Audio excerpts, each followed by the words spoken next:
OIMORE nyakoro magajuang en thuolo mwaka marwa kikende chendo ni mar yiero mar Kenya gana 2022 kabene wamedo menyo ni mago motendre kod yiero no mar gana 2022 kabene koro to wacho mowangwa e doho mamalo mogik ma pachoka. Ma en wach ma oganda jo Kenya duto ng'iyo nyakwara mogik kaachiel kod pinje maoko mar gini to chakre chiny wuoth mar piny Kenya dhi chemo kama chalo nade. Waikoni mago to gima thoth nyakoro magajuang odhiambo kawuono ka en tarik 4 dwe no mar 9 gana 2022 Jumapil mokwongo mar dwe ni. Ma Jumapil mokwongo Lydia. Nyiso ni nitiere gik mang'eny anyama dhi timore ma bende oganda geno ni dwe ni biro bedo dwe mopogore gi mamoko. Miyo ka in kodwa to ok inyal rem ma ok yudo duto marier mondo mi yude enyera Ramogi TV weche manyien mokwongo nyakwara Ramogi weche manyien ma wamiyo pek. Jo Kenya pod penjore ni to ng'eto mar bura dhi chalo nade.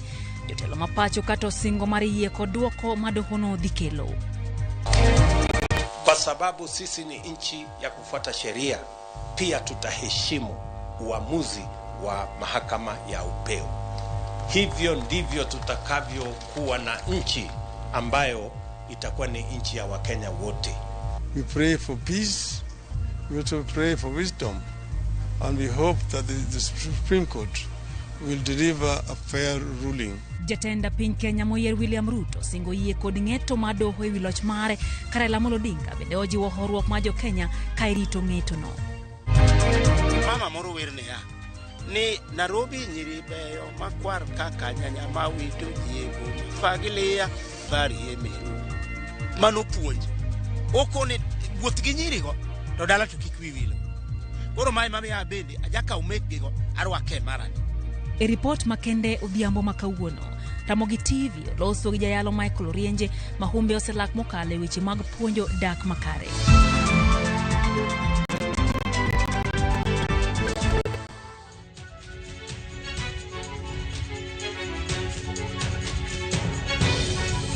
Machiegni nyakoro magajuang e chendo ni parni wantiere kod sigana ariyo mago miluongo ni special.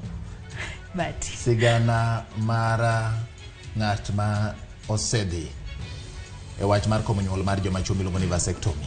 Nikech ng'enyne joma mine kiwinjo wach mar komo nyuol to pacho ganda dhi mana ir joma mine kaka wanyakoro magajuang wantiere kod wach mabende loko paro mabende koro ing'iyo kaka joma chwo nyalo konyo wach machal kod ma kata kamano bende ang' nwameny ni sigand jadolo jayalo Orienje ower to yalo to kwende injili wende ma jo Kristo neno ka gima ok mag injili to tiyo kod ge yalo wach Nyasaye kendo wacho ni magi gik mami achiel kuom gik mami ote magi chopo maber ni oganda ma samoro yore nyasi mopogore opogore ma oluonge mondo yale gin sigen ni moko idwano bainya koro magajuang kete mana ka Ramogi TV nikech waikoni gi odhiambo makawuono. Nyinga Lydia Okeyo. Nyinga en George Bati nyakora Ramogi kuom thuolo ni duto te jaloko mar iluongo ni Winnie Adoyo. Ariade kauchiel nono namba mar ote machuok ka bende wantiere mbui Facebook TV kana Ramogi TV kanya bende nyalo weche gi achiel nyiswa pachi kalore gi mago mwaikoni odhiambo makawuono. Weche manyien chakore gi sani oganda jo Kenya rito gi geno duoko ma joyal buche 7 mag doho mamalo mogik Supreme kino gol e wi bura mar kwedo yiero mar kom jatend piny Kenya. Joyal bura go osebedo kandiko ng'eto margi nyaka nyocha gitiek winjo bura no chieng' tich abich. Dono bende nyocha opedho moko kuom weche mag gidhi miyo pek e ng'eto margi. Kaka saa medo ng'adore, jo Kenya koro chiko itgi ka girito kaka doho mamalo mogik biro ng'ado bura wi ng'ur manochwal e nyimgi kikwedogo yiero mar William Ruto mar UDA mane jakom mar duol mar yiero kod kiew IEBC Wafula Chebukati olando kaka jaloche kom tend piny Kenya. Jong'ad buche 7 mag doho no kotelnegi kod ogai mar doho Martha Koome ema koro ganda rito mar ng'eyo yo ma piny Kenya biro luwo kochakore wuok tich tarik 5 dwe mar 9. Kaluwore kod neno manokinde opedho nyim doho e wi yiero no mondo ging'ad bura, joyal buche nyaka koro biyang malong'o neno manokinde opedho mayango ka bende masinde manotigodo ne ni kod rang'iny makare kod arita ma owinjore kato oyo. Doho bende kolo ka bende nitie neno moromo ni mibadhi noketi otese mag Form 34A manie mbui mag IEBC kod kadipo kama ne okelo chochni e lando duoko. Gidhi bende dhing'o nonro mar kolo yo mane choro nyime yiero e kuonde 8 ne nyalo miyo yiero ok otimore kaluwore kod chike. E wi penjo mane gipenjo okinde gidhi tiyo gi duoko mane giyudo mar menyo kendo ng'ado wach kotenore gi mane okelo mutni kod kaka ne onyalo donjore duoko mar ombuch jatend piny. kalure kod kwano manchogore e doho mar yango kaka ne ogo ombulu kod ka be nitiere jachung' manoyudo atamalo 50 komedi achiel. Joyal buche abiriyogo bang' yango adier dhi ng'ado kabe dwaro mar chik ne ochopie yor ombulu mar lando jaloch kom tend piny Kenya ahinya kidieny mar 38 mag chike mapacho ka. Ratiro kod ting' duto koro nitie kuom doho. Bang' nono, piedho, chungo kendo kolo adier kotenre gi neno mane okinde mag joma ne odonjo kod mane odonjnegi opedho ewi duoko mar ombuj jatend piny, joyal buche abiriyo mag doho mamalo mogik ni kod yore 4 mar biro chiwo duoko margi ne jo-Kenya wuok tich tarik 5 dwe mar 9. Magi oting'o ng'ado ni Ruto ne oloyo ombulu e yo makare. Ka doho ng'ado ni William Ruto ne oyudo loch makare, obiro bedo gi thuolo mar chamo muma kaka jatend piny Kenya mar 5 tarik 13 dweni mar 9. Mar 2, doho bende nyalo wito oko loch mar Ruto. Ka doho wito oko loch mar Ruto, gibiro lando mondo jo-Kenya odhi e yiero manyien e ndalo 60 kochakore odiechieng' ma ging'adie bura. Doho bende nyalo kolo ng'ur e wi Wafula Chebukati kaka jakom mar IEBC. Ka giyudo ni ne otimo ketho e lando Ruto kaka jatend piny Kenya moyier, gibiro ng'ado ni ok owinjore mondo mi Wafula Chebukati bed e apis. Ma koro nyalo chuno mondo mi omany jakom manyien mar IEBC. Penjo en ni to bende yiero jakom manyien mar IEBC nyalo timore e ndalo 60 mowinjore time yiero machielo. Doho bende nyalo ng'ado wach e wi duol mar yiero IEBC owuon. Kapo ni ogol jakom mar IEBC, penjo biro bedo ni to bende IEBC ni kod jokanyo moromo mar chung' ne nuo yiero. Magi duto oganda jo-Kenya dhi ng'eyo kowuok kuom joyal buche abiriyo mag doho mamalo mogik e ng'eto mar bura mar ng'ur manochwal e nyim doho mamalo mogik Supreme Court e ombuj jatend piny Kenya. George Bati, Ramogi TV. Lidia mano wach ma oganda jo-Kenya kagono osewacho koro sani ochiko idibok na jo-Kenya kende piny mangima ng'iyo wachni. Ging'iyo mondo ong'iye ni to ng'eto no dhi wuok machal nade kata kamano pod wamedo menyo mago mag doho. Wang'e weche motenore kod arita kwe. Motelo ne golo ng'eto mar bura manochwal e nyim doho maduong' mogik. Bad migawo mar obila koro golo milome mar kaka arita idhi keti. Kaka jafwambo mar Walter Nyambaga leronwa, chenro goriwo koda ka kumo gudruok mar jopiny alwora mar doho e kind mamoko. Kaka yor jiwo arita, bad migawo mar arita kwe okawo okang' motegno mar jiwo arita alwora mar doho ma Milimani kendo golo chik ni onge joma ibiro mi thuolo mar tholo kuoro ka girito duoko e doho maduong' mogik Milimani e ng'eto mar bura manie nyim doho no chieng' wuok tich manyien. E ote mar obila mochuoyie kogno kod ogai mar obila e yor kojolo Nur Gabo olero ni arita ma Milimani biro dhi redi kendo onge jok manyalo donjo ka ok omigi thuolo makare kod doho mar donjo. Barua no lero ni arita oseridi kendo obila obedo akicha e kod chokruoge ma ichichgo. Matimore kinde Bambete mar piny Amerka nyose chiwo milome ne jopinygi ni kik gidonj Kisumu e odiechieng' mar golo ng'eto mar doho e wi yiero mar jatend piny Kenya. Milome ma kata kamano yudo kwetgi moko kuom jotelo mawuok Kaluo moyango ni jopiny Kisumu kod alwora mare odagi kwe. You cannot issue a statement that Americans in Kenya should not go to Kisumu. What does she mean? Motelne report moyangi gi duol ma ochung' ne riwo oganda jo-Kenya kanyakla NCIC kapok ne oganda odhi e yiero. Duol no ne oyango ni moko kuom gwenge ma owinjore kete arita motegno e kinde yiero. Report no ne oyango ni gwenge go gin kaka Kisumu, Hoho mar Okak, Nairobi e kind mamoko. Walter Nyambaga, Ramogi TV. Kapod wamenyo mago mani doho mamalo chuth nyakora mga juang moko kuom nderni kata peini mani boma Nairobi kiny ne lor ka igolo ng'eto mar bura mani nyim doho maduong' mogik. Bad migawo mar obila ogolo lendo manyiso moko kuom apaya ma idhi lor ka ahinya gin mago ma otenore gi doho ma Milimani kama kiny ing'ade burano. Apaya goriwo koda ka junction mar apaya Mangong Road ma otenore gi log tich mar okumba mar NHIF. Onge nyamburko ma ibiro yiene luwo apaya ma Kenyatta Avenue ka tudore gi Cathedral Road. Junction ma tudo Cathedral Road, Milimani Ngong Road bende idhi lor mondo mi ogeng' dhugruok machiegni kanyo. Bende junction ma Kenyatta Avenue kod Valley Road machiegni kod NSSF bende idhi lor. Junction machielo nyakwara mogi miluongo ni Cathedral Road kod Haile Selassie Avenue bende idhi lor ka nyamburko ma opuodhi ne donjo e doho ma Milimani kende ema idhi yienegi.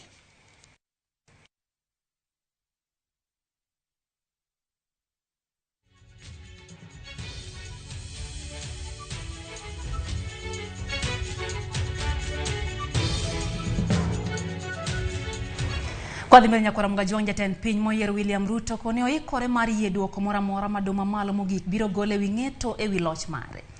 Nyaka gi sani Ruto oloso e alam mane otimo ma gogolo erokamano bende mane okelo kanyakla jokanisa buora e sikund sekondar ma Lamudak e kaunti ma Nakuru. Walter Nyambaga ne gilerno. Odong mana seche to jo Kenya yudo duoko ng'eto mar dom maduong' mogik pachoka. Jatend piny moyier William Ruto kanyakla kod jodito mamoko gudo chuny johera mar geng e kind alam mane obage kod ute mag lamo mopogore opogore e kaunti ma Nakuru. Ruto golo twak ka osingo ka duoko mora mora ma doho biro chiwo kendo luwruok kaka doho chiko. Mahakama ya upeo itatoa uamuzi wake. Kwa sababu sisi ni nchi ya kufuata sheria, pia tutaheshimu uamuzi wa mahakama ya upeo. Hivyo ndivyo tutakavyokuwa na nchi ambayo itakuwa ni nchi ya Wakenya wote. Na hakuna Mkenya mkubwa na mdogo. Ruto maloch ne ikwedo kod ogai mar Azimio la Umoja One Kenya Alliance Raila Odinga e doho onyiso jopiny ni duol mar IBC ne otimo tich manyangafu kendo en kod chir ni doho biro wito ng'ur mar lwaro oko loch mare. We agree that Kenya is going to be a country based on the rule of law. That because we respect the law, we respect institutions that are set up by the law. That we will respect IEBC and its decisions because we are law-abiding, and we respect the law because we are a country based on the rule of law. Kane otene kod jo od bura mag UDA, jatelo ne omedo ni mondo lamne Kenya kod jatend piny Uhuru Kenyatta mondo kwe kod yoto bedie kinde mag rwako telo manyien. Niombe kwa heshima kubwa, muombe rais wetu Mheshimiwa Uhuru Kenyatta ate katika nafasi hii ya transition, kwa sababu ndiye atasimamia mambo haya ya transition. Mungu amsaidie, ampatie hekima ndio tuweze kuwa na transition ambaye haina matatizo, transition ambaye itakuwa ya amani, ndio Kenya iweze kwenda mbele. Kwayo margei en kwe makende motelne duoko mawuok tich. Amani iliyowekwa hapa mwaka 2013 na uongozi wa Rais Uhuru Kenyatta na William Ruto, hiyo amani itaendelea kwa uongozi wa William Ruto na Rigathi Gachagua. Walter Nyambaga, Ramogi TV. Ramogi jalar kom ten piny Kenya gutiko mar Azimio la Umoja One Kenya Raila Odinga ojiwo Kenya mondo mi obed kod horuok e kindeni ma irito ng'eto mar doho maduong' mogik kama nyocha gichwale ng'ur margi mar kwedo yiero mar William Ruto. Raila kod jalupne Martha Karua loso kane gibedo gi romo gi jotelo mawuok e dhod Meru ka otelne gi jatend migawo mar pur Peter Munya. En romo manokelo kanyakla ogai mar Azimio la Umoja One Kenya Raila Odinga, jalupne Martha Karua kod jotelo mawuok e dhod Meru kotelne kod jatend migawo mar pur Peter Munya. Munya Gilange oseo manen gavana mar kaunti ma Meru Kiraitu Murungi kuom dar gi duond buche mar dep kod onje riwruok mar siasa mar Kenya Kwanza. So it is very clear that he has decided to join that government that he had described so well. It's a government of this, by this, for this. It looks like that's where he belongs. So for us, it's good riddance, so that our team that is committed to this cause can do this work. And I want to thank the team from BAS, led by Lucy Moria and Sarah Kelemi and Nairobi here, for requesting for this meeting to come and tell you that BAS is a party of members, and those who have left other members. Eote mare, Raila Odinga okono oganda jo Kenya mondo mi oket mana kwe thuolo ni magi rito gi liyo ng'eto mar doho maduong' mogik ewi yiero mar jatend Kenya. We as Azimio are confident that our cause is just. And if you're fighting for a just cause, you never get deterred by setbacks. Setbacks are part of the game. But we have a belief in justice. We believe that ultimately justice shall triumph, and that it is the Kenyan people who will be happier. Therefore, we've said that Kenyans should continue to have us in their prayers. We pray for peace.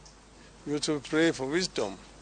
And we hope that the Supreme Court will deliver a fair ruling which will help us to strengthen our democracy in our country. Martha Karua to konian kod geno ni doho dhi golo ng'eto maratiro. It's better to have a few committed members than to have hangers-on whose minds and soul are elsewhere.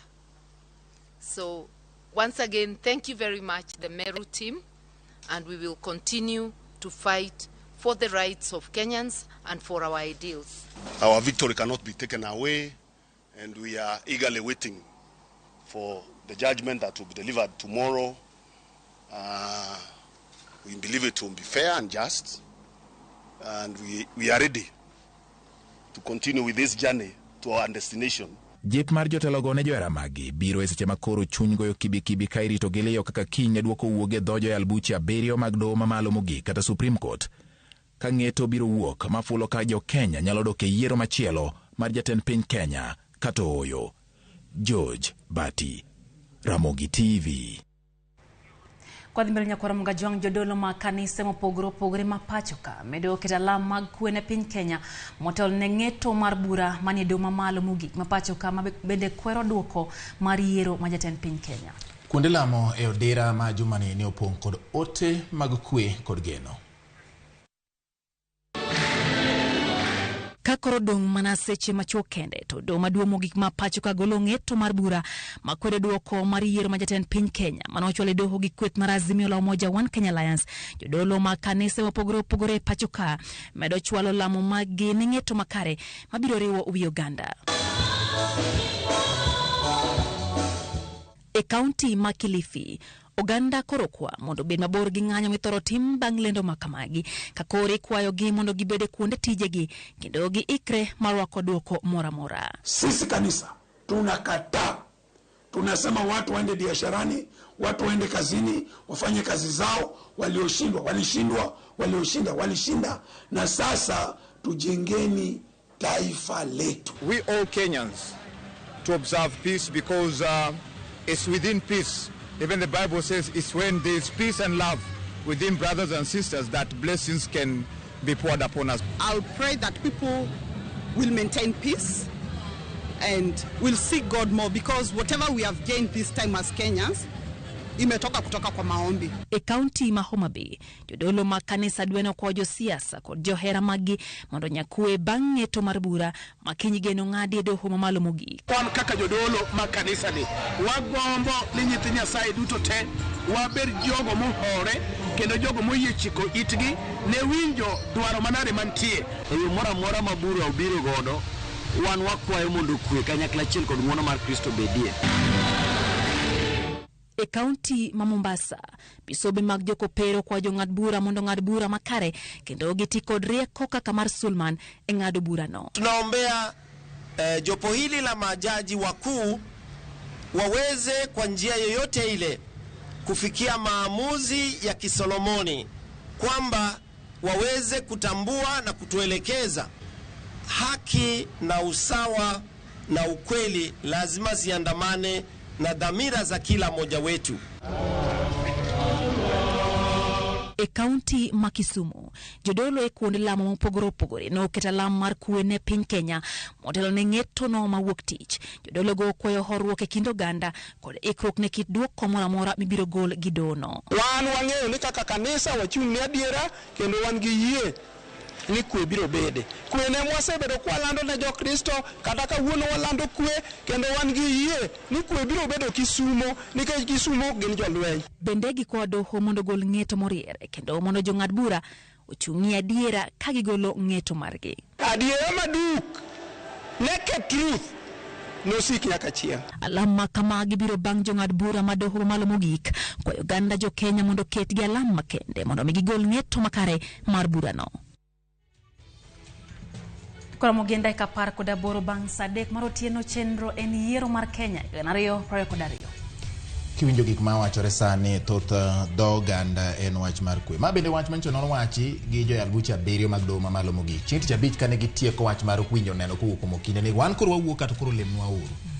Gin bende ne gikwayo lamo bati kuom mano mana lamo geno kaeto to be gi horruok kaeto gi bedo mos nikech koro iwacho kanyo ni ikri ne ng'eto mora mora nikech nyaka to koro ng'ade mani adier. Koro mga jwang'ero kamano kuom medo kete mana kae Ramogi TV. Aneno kanyo ka Rose kawuok Nyakweri wacho kanyo ni okete mana kae Ramogi TV kendo gin bende gichow mana wang'gi ka en kanyo gi nyimine ariyo kod mama gi girito ng'ado burano ma odiochieng'no makiny.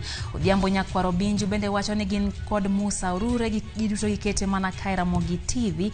Aneno kanyo japuonj mosedhi yweyo Elder Justus Okumu kaachiel gi Pastor Elizabeth giduto giwacho ni gintiere county ma Homa Bay gikete mana kae Ramogi TV bende giketo wang'gi e ng'etono makiny bati. Pastor George Marudi Kopany kaachiel kod Madam Makamari iluongo ni Vida wacho ni gintiere kendo gidembore mos gi wuodgi Jesse. Gineno Ramogi TV to gima giher mondo ging'iso oganda jo Kenya ni kwe ber kendo kama kwe nitie dongruok bede omiyo gimoro amora ma kiny wuogi to oganda jo Kenya oneni ginyayo kwe ka bende giwacho ni gilemo ne piny Kenya. Agri Ajwang Komoro wacho kanyo ni no maler ka ntiere dala ma Kibira kendo kwayo mana kwe mondo mi ji obed kumoro achiel seche ma bende koro irito ng'eto mar do mamalo mogik. Kato Makakumu Junior bende wacho kanyo ni entiere Kirindo Kasgunga en bende wacho ni orito mana weche lakara mana wacho ni osechich nitie gik moko achiel ariyo kadek kanyo machicha eno kanyo bende Colin Cyrus kantiere e gwengo ma Homa Bay bende wacho no kete mana kae Ramogi TV. Isama Koranja Jaruwe wacho ni bati gi Lydia watero mana lemo.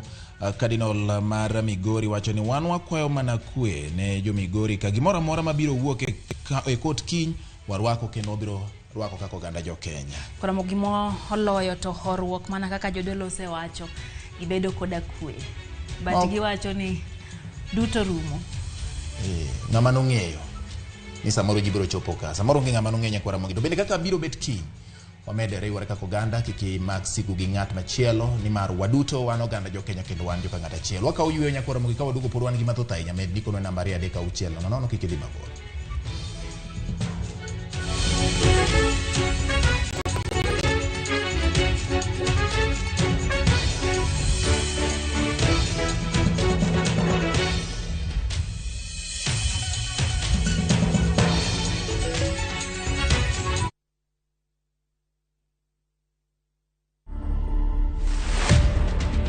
Niliitwa Githeriman 2017 tukaenda State House na bibi yangu, nikaenda nikapatiwa samba, nikapatiwa cheki yangu na nikapatiwa mpaka title. Uko na surprise nyingine unataka kupatia wa Kenya? Yes, niko na kanini kakitu kakubeba uji na ugali. To watch this story and more, download the Citizen Digital app today. Kenya's #1 app, Citizen Digital. Big leagues are back. Enjoy boosted odds on the English Premier League, the French Ligue 1, the German Bundesliga, La Liga, Italian Serie A, and many top leagues only on Shabiki.com. Kuwa Shabiki. Play now. Strictly not for persons under the age of 18. Betting can be addictive. Play responsibly. Shabiki.com is authorized and regulated by the BCLB. License number 416. Collect fare kwa boda au matatu ukitumia ViewPay cashless na uqualify for bima ya 100,000 shillings pamoja na medical cover ya 20k na permanent disability cover ya 100k kwa 5 bob pekee. Dial *236# today to start using ViewPay cashless.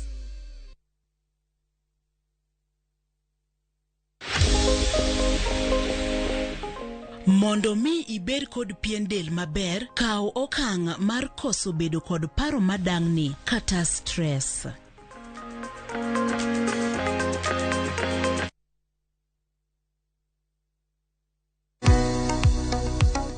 Bein kod penjo mora mora. Hello, penj laktar. Hello, daktar. Kata paro ma osebedo ka chandi ne wach ngima kod thieth. Wakeloni puonj maleo moa kuom lakteche molony e yore thieth te. Biro tero wachiel kachiel e yor puonj. koro ka laktar oseneni owacho ni nigi tuo mar kansa, ma ema bedo ga stage mar 2. Chieng' wuok tich nyaka tich abich wakelo ni lakteche mopogore opogore mabiro puonji gimoro amora e wach thieth kod bedo gi ngima makare. Riwri kod Ruth Otieno saa 12 e penj laktar mana e Ramogi TV.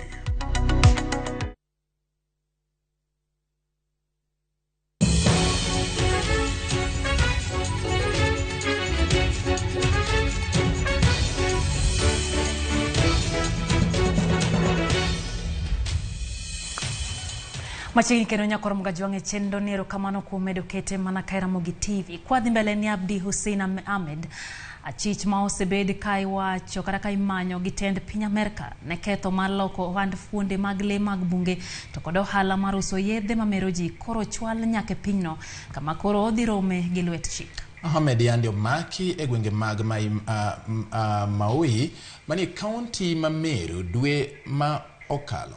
Ochwalo ne piny Amerka, kara ochwale piny Amerka bang' chik ma doho manyocha gole gi jayal bura e doho ma Milimani Roslyn Aganyo. Ahmed itudo kod ketho mar donje ohand uso tunge liech kod omuga manengogi nyalo romo $7 milion.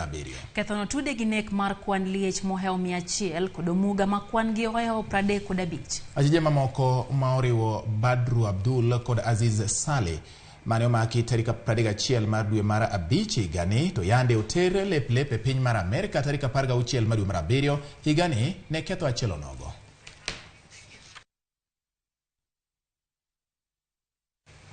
Nyakoro Ramogi achiel kuom sigana makende aben waikoni otieno ma kawuono. Komo nyuol en wach makowachi to paro thoro dhi mana kuom joma mine. Kata kamano moko kuom chuo osechiwore mar loko sigana ni kendo chako komo nyuol kokale dino dundu mar tong' mar chuo.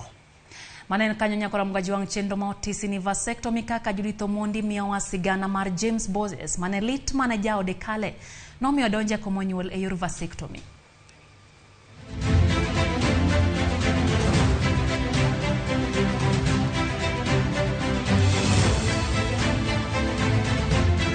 Ng'eny ong'eyo ni gima kamano kidhi timo tich chal ng'amiroyo. Pogruok manie kinda gi ng'ano moko toyo en ni an ok agol kodhi. To gik modong' to tiya kaka onego bed ni tiyo. Nitie kata chuo moko mabe ok wuok kata gi mondegi. En ubire gotieno kosemer lok record. Tiyo kod yore mopogore opogore komo nyuol nyaka sani ok en ting' modong' ne joma mine kende. Joma chuo bende sani osewuok oko mar tiyo kod yor komo nyuol madhongere yango kaka vasectomy kaka ilerona kod Daktari Charles Ochieng. En operation ma konyo chuo. Koro nitie dundu moro mating'o kodhi. Koro nitie kaka wadine. Koro kwasidine pod dichuo nyalo timo tich te oko mi mama oko mi mach. To kende timene dichuo from 21 years. E kinde ma ng'ama miyo mako ich mane ok ochano to seyo bet kuom gi kendo moko kuom joma chuo yuare chien. Moko kuom joma mine bende osewito keny mag gi nikech midhiero mane okel kod tiyo gi yedhe mag komo nyuol. Ma kuma oriwo chwe mar del, dhero, neno malo moruyore mohewo dichiel e dwe. Penjo en ni bende chuo osekawo okang' mar twak kod joutegi ewi yore mag komo nyuol magitiyogo. To bende giselalore ewi kaka ginyalo konyogi e tieko midhiero magiyudo e kinde magitiyo kod yorego e komo nyuol.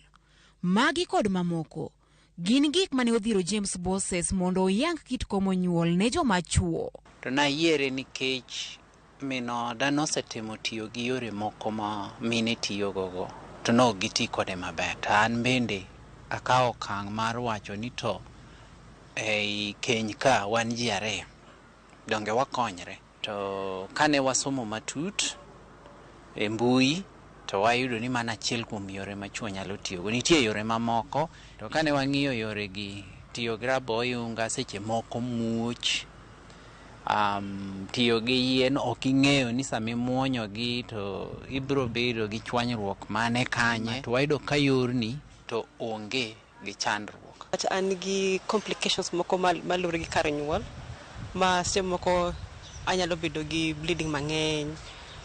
Nan gi fibros gini go bende ne miya a lot of complications.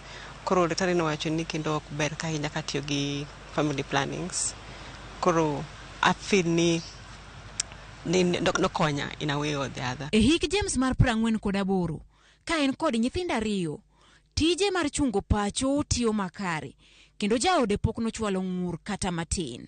Ng'eny ji ong'eyo ni gima kamano kidhi timo tich chal ng'amiroyo nikech pogruok manie kinda gi ng'ano moko toyo en ni an ok agol kodhi to gik modong' to tiya tiya kaka onego bed ni tiyo. Onge midhiero moro amora mokelo e ngimani kolure gi ngima mar dhano. Dr. Charles Ochieng, jalony e timo bero ne chuo makomo nyuol e yor vasectomy, bende ne okalo e yorni higni 14 mokalo.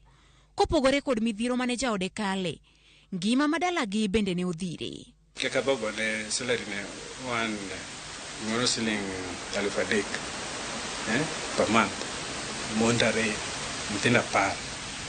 Kuru kata chulo fees tab. Thieth tab, medical insurance onge. Educational policy onge. Yuda kata kakali. Kore mumio, actually by the time na jega par kama nase chako par ni unego beni dichuo timo family planning mondo bed gi nyithindo monyalo rito yo makare. Nyinti kata chuo moko mabe okuwo kata gi monde en obire gotieno kosemer lokri kod. Akweda kata kamano odhuro mokalo. Jo mang'eny kata osiepe ga maseloso go penjo gikuongo gi penjo ganto to kuchwanyuru giminot to ichaki yudo nyadendi moro ibo timo nang'o. Gima inyoa kabisa en ignorance.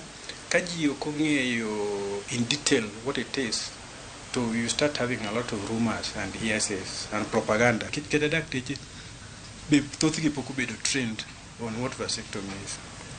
Kata nurses mondo miyud nurse ma understand manya timo ne ng'ato counseling on vasectomy onge. Bende nitie ji ma oseywago ang'eyo kotudore gi chenro ni.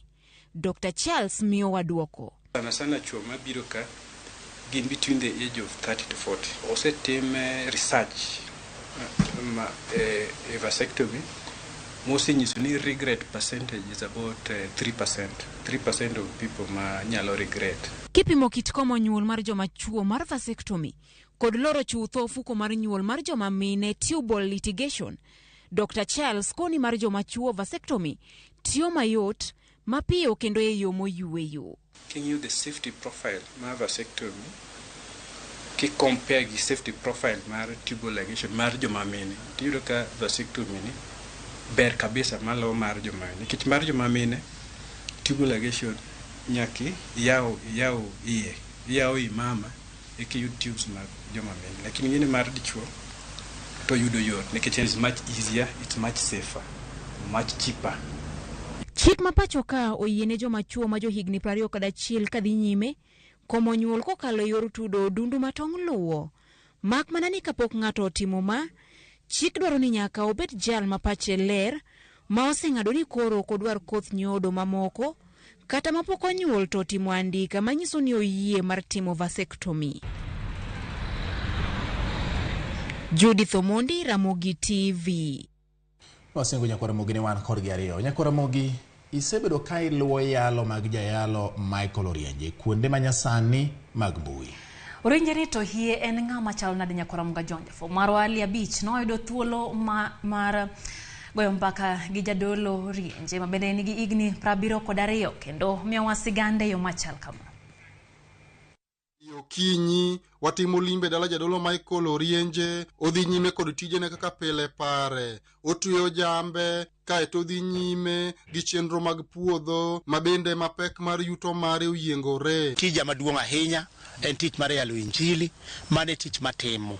Koro ene matime, okan pastor, anana layman, anana jalei kamano. Koro pastor okan pastor machamo msara, anana ng'ata kamano. Koro Nyasaye miya wacho ni mondo awuog oko mondo ayale. Jaero ritiko.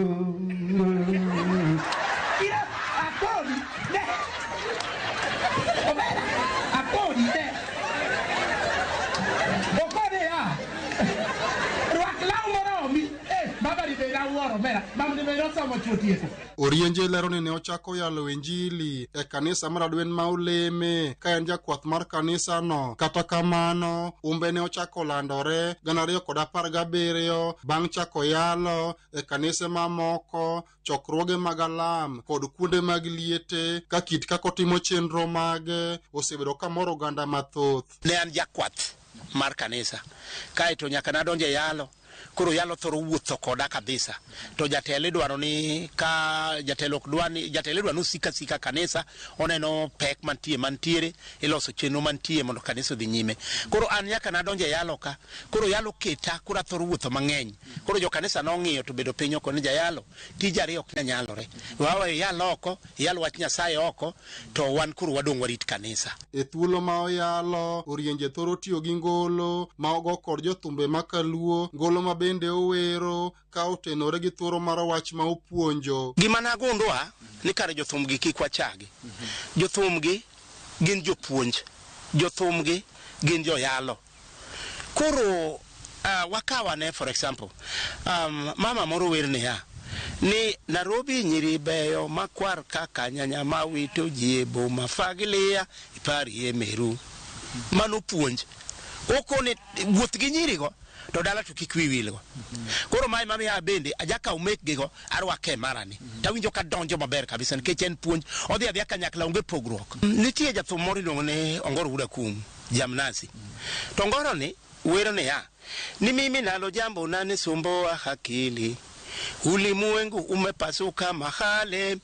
Mungu alipanga usiku saa ya kulala. Mbona walimwengu umebadili mipango? Usiku sasa imegeuka mchana, na mchana sasa ni kama usiku jamani. Ni nasanga ngani wacho malongo ne ya neno ni pinyo kethre gi kamoro nikech Nyasaye no pango ne ya kendo mano chwe mondo ike muma mano Zaburi 149 owacho ni kaka Ruoth Nyasaye no loso piny ni odiechieng' nomiyo dhano to otieno nomiyo le to sani gigo lokore te kata obedo ni okago thum to kaja thum jomoko luonga kamano. Okoni puonj ma ochiwo ahinya to kaka ji dak e udi kata family life osekelo lokruok e familia mathoth. Koro Roho ma Nyasaye makelogi to kuna ni koro wach wechegi to ka wachogi tawinjo maka gin weche mana mamulo ng'ato manyaka yudi e sime yalo gimi wachono obed dhako obed dichuo mane matimore oda koro jiwa ne wachno kaiti manywa kaka dwa kony kech mano te wan koro kaka jayale pok awinjo modhi nono sama ng'ato winje kamoro amora to nyaka yud simbe. Orienje koni kit yalo mare miyo ji mang'eny mako weche ne to keyo yore mag mbui kendo moko chiemo gi kanda mag video mage to en onge gima oyudo ka ogolo kwayo ne joma nyalo konye oyud kaka onyalo konyore kaluwore gi weche ne ma ikeyo e mbui. Yawa thoro bedo kama yale kendo sasa mayalo to gi simbe matindo biro madongo gi ng'ato ka ng'ato temo ni nyako yud gima dwa wachono gikawo kabisa. Koro ka gisekawo to gidiro mano te ka gitime en mana ni faida ma ana wuon ang'ama otimo gini ayudo to onge gin gidira kamano joma ka winjo ni yute kabisa kae to bed ni ne okadhi sikul ni koro an chien kabisa kech akia kamone galo akia gimone atim koro an ikona kon jayalo to maji faide kamalich kamani to ito ere kaka in mai ywak ne ya ka jothurwa ber to an bende gimanyna yo manyalo konyorago eyo gima Nyasaye omiyani. Min ode kaachiel kod anyuolane wacho ni mich maduong' ma en go mana jomoko ema winje ber bang' ka gisemako wechene kendo gikeyo yore mag mbui. Joma nyalo konye wachno oseywago mang'eny kata an ni anene pek nikech ka ng'ato nigi michne moro to ok nyal konye iyudo ka samoro ng'ato nono modhi okonyo kaka mare ni taneno ka ng'ato nono ema chiemo godo to dong' kopagore. Jomoko none ma benefit gi tijeno kanyo wanene pek matin aber ka en wuon otiyo ni Nyasaye to jok ma nene ma benefit ka en bende yudo benefit. Awino Lawi ema ne iwiro ne ya watinde ka waneno makene omere thuon ndi eritimo kigalo ne nyalo piching'ne ywaga ng'eja wadha gimilo yagono mari omeri nyono kudho dog chien mali ngene yuarwok mano ji yuare na mchana sasa ni kama usiku jamani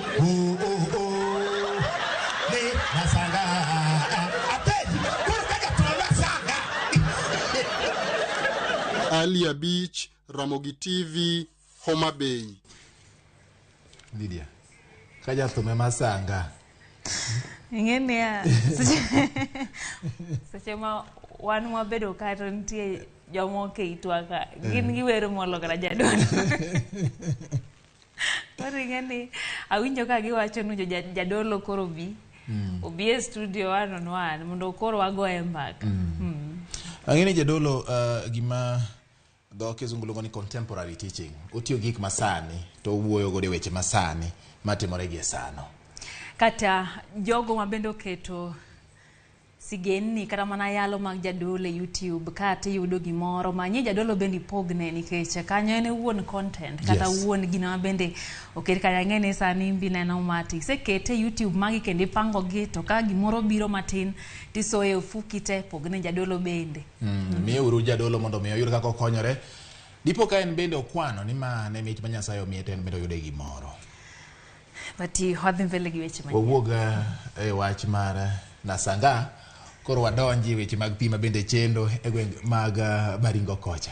Nyakoromoge county ma Baringo kwan mag familia makoro dong maonge kar jot bang' yamo mager gi koth mapek moko ute gi gwenge ma Baringo koro sekalo 50. Jodak mawuok e boma ma Marigat kod alwora mare sani koro ni kod lal kama ula medo muko utegi kendo bende ketho mwandu gi mopogore opogore kama koro gikwayo kony mapiyo piyo mondo mi okel gi resruok kapok midhiero ni omedore. Jafwambo marwa dino koth nitiere kod ler mathoth. Koth mano chako chwe ngeso gotieno koro semedo hula mamako gwenge mathoth e kaunti ma Baringo. E gwenge ma Marigat nitie jodak mapod omok e delnigi ma oluor kod pi. Nderni bende pod ok kalre kendo weche mag sitima moko nochot molalo teko mar sitima e boma mangima. Ne jodak oula manokel kod koth mapoyano owenegi lal kod achiedh nade. Hasara mingi ilifanyika sana hapa. Tulibeba vitu mingi ya watu. Naye maji karibu watoto wakufa hata. Tuliokoa kwa nini? Tuliokoa na wenye wa jirani waliokoa watoto, especially watoto yangu mimi.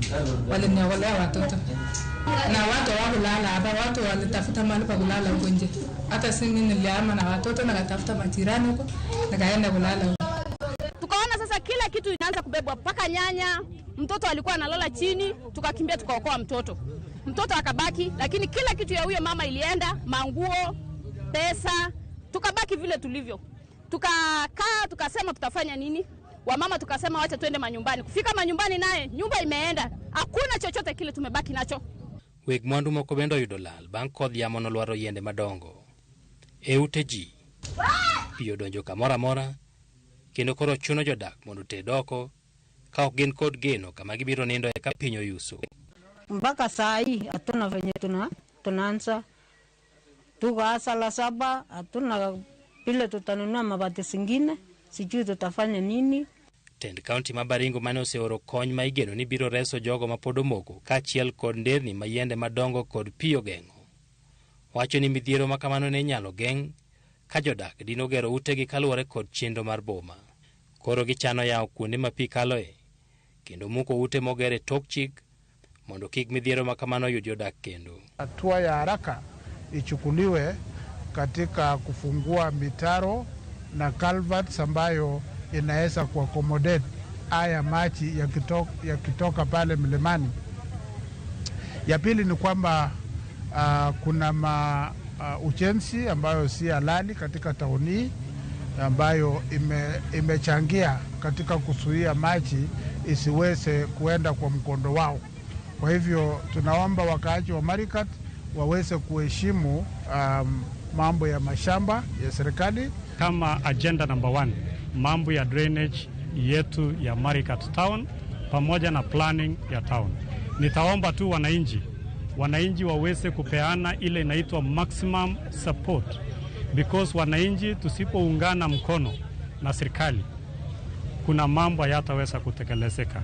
Na jodak mane midhiero noyudo luoro koro nitie ni otieno mar ariyo ginyalo nindo oko e koyo kendo.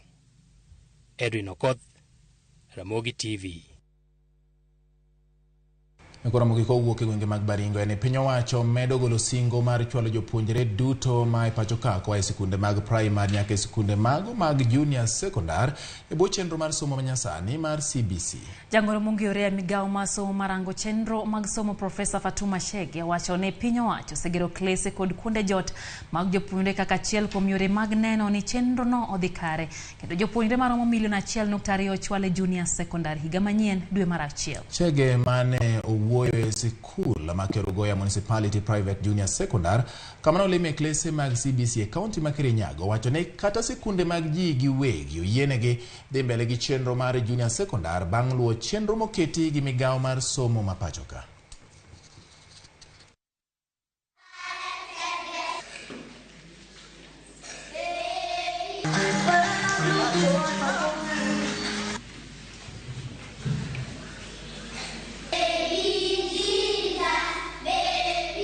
Nationally, we are expecting to have 1.26 million in junior secondary schools. And if you have been following very closely, you will notice that the first focus was in actually creating infrastructure in the public schools before even the primary schools came in. And we've been doing that since January. We had 2 phases of classrooms, and the second phase is almost complete. It was discovered that we do have many secondary schools that had classrooms, some of them many classrooms. I witnessed one that had 10 classrooms, and there are no children in there. So there was no need to build there. However, there were schools that had deficit and others that had just enough. So those classrooms were being built, first of all, in schools that had deficit to bring them at a par. Wadhi nyaka kaunti ma Migori kama joriemb matatu e kaunti ma Migori dwaro mondo piny owacho ma Migori olosi e yo makare tesende duto mag nyamburko manie kaunti no. Joriemb matatu gi ka otelnegi kod jakom mar riwruok mar joriemb matatu e kaunti ma Migori George Rarieda wacho ni tesendego mag nyamburko kaka mano ma Migori town pi osebedo ka pong'o kaka kamano taya bende onge. Joriemb matatu gi wacho ni gisebedo ka gichiwo ywak ni kuom kinde maloyo higni 5 ma okalo kata kamano ka ok osedewgi ka kwayo margi ne gavana Migori Ochila Yako okonygi mapiyo. All those stages. Tukianza na Migori hapa, hata wewe wenyewe umeona maji bado iko pale mpaka saa hizi. Mvua ikinyesha, wenye wako na viatu kama utaki kutembea juu ya maji na viatu itabidi utoe hiyo viatu. Ama ukuje na gumboot kwa bus park. Kulingana na gavana ya sahihi Dr. Chila Yako na mbunge wetu Peter Francis Masara, tutaongea nao. Tutaketi nao chini tuongee, waangalie namna ya kusaidia. Kwa hivyo serikali na viongozi wetu ambao walichaguliwa katika kaunti yetu wajiunge nasi pamoja na viongozi wetu ambao tumewachagua ili tusaidiane katika hii maji ambayo inafurika hapa stage. Alafu lingine hapa stage hatuna taa, ikifika jioni tunahama wote huko barabarani kwa sababu ya security lights hakuna kwa stage. Kwa hivyo inafaa tuweke securities kwa stage, hata wageni wetu wakishuka hapa stage usiku wanaweza pata nafasi ya kukalia vizuri kwa sababu ya mwangaza.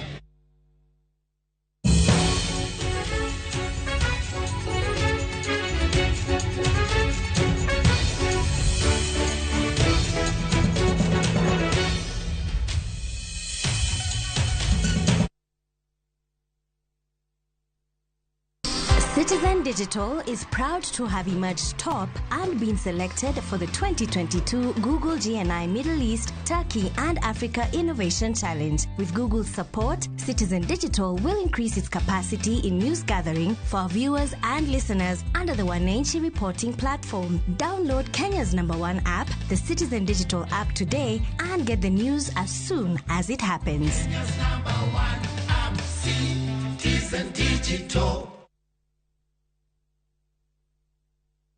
Wakenya wengi wanaendelea kushiriki na kushinda $300,000 kwenye Shabiki Major Leagues Jackpot. My name is Steven from Nyeri County. I participated in Shabiki Major League Jackpot and I'm a winner. With only 10 bob, you too can be a winner. Majina Simon Drango kutoka Bomet. Nimeshinda. Ya hata wewe pia utaweza kuwa mshindi. Kuwa mmoja wao. Cheza Major League Jackpot kwa shilingi 10 pekee kwa kutuma neno MJP kwa 29063 na waweza kuwa mshindi. Shabiki Major Leagues Jackpot, the easiest jackpot in Kenya. Not for persons under the age of 18. Betting can be addictive. Play responsibly. Shabiki.com is authorized and regulated by the BCLB. License number 416.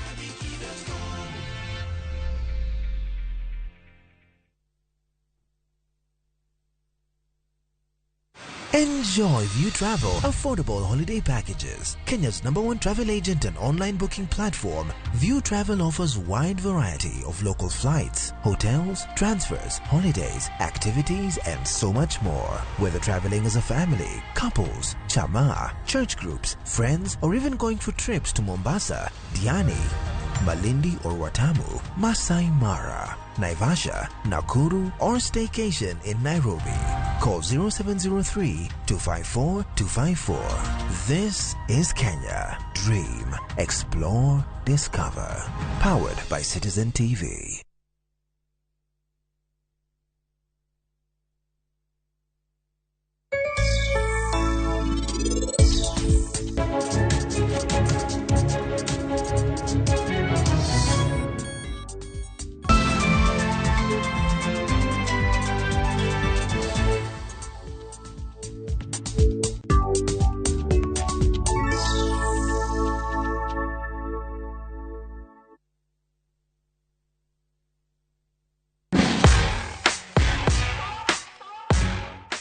Samoro inyalo tiyo kod gigo maonge kod mo mang'eny mabende dendo gi dho ngere ni wipes e golo makeup kata yweyo wang'i.